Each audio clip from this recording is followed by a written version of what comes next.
Thank you for watching Tamayora Web TV. This is Nakaya Shinichi. Today I'll be discussing the deep history of Shinto, reaching back thousands of years into the past, and how it can be divided into three different stages. Generally, Shinto is seen as animism or a variety of polytheism.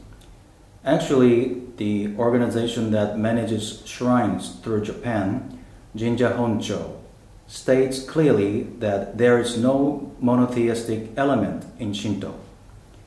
However, Shinto has no special teaching or sacred text, so this is merely their opinion. From ancient times, there has been a lively argument over the meaning of the word kami as used in Shinto. Essentially, within the many kami of Shinto, we see kami of the sun and the moon, kami of the wind and the earth, and various others. So in that sense, it's easy to view it as polytheism.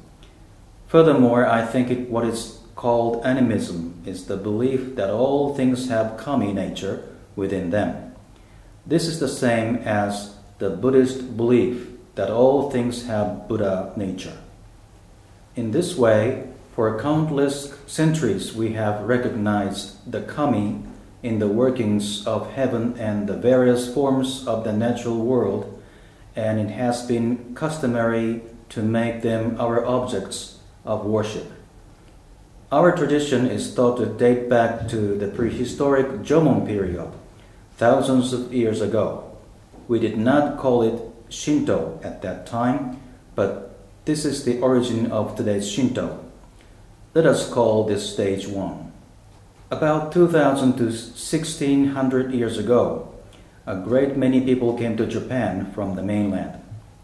Obviously, various groups of people have always been coming to the Japanese archipelago, but in that era there were such new arrivals as the ancestors of the modern imperial family and a large group of people called the Hata clan.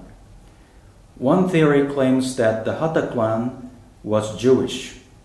They certainly seem to have been influenced by a tradition linked to the ancient Hebrews. People often note that Japanese shrines bear some points of similarity to old Jewish temples, and that the mikoshi carried in the Japanese festivals resemble the Ark of the Covenant. It is believed that the Hata clan worshipped a creator god.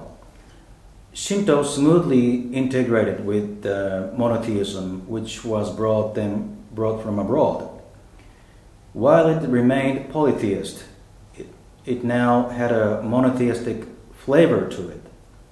I will be referring to this in the next episode.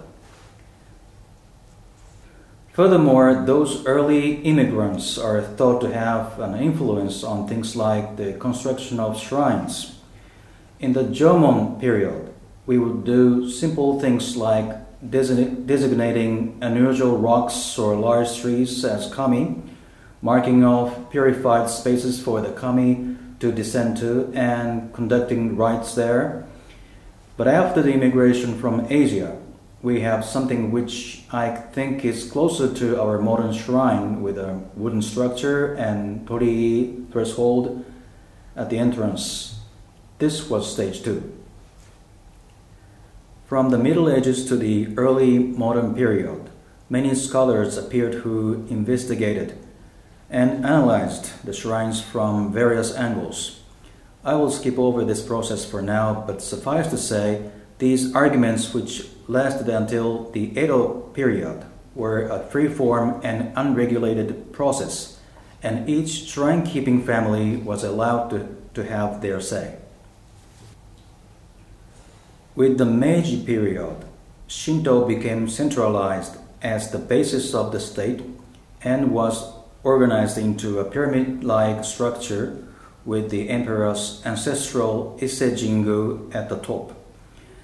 This is called the origin of state Shinto. Shinto, since the Meiji period, may be called stage 3.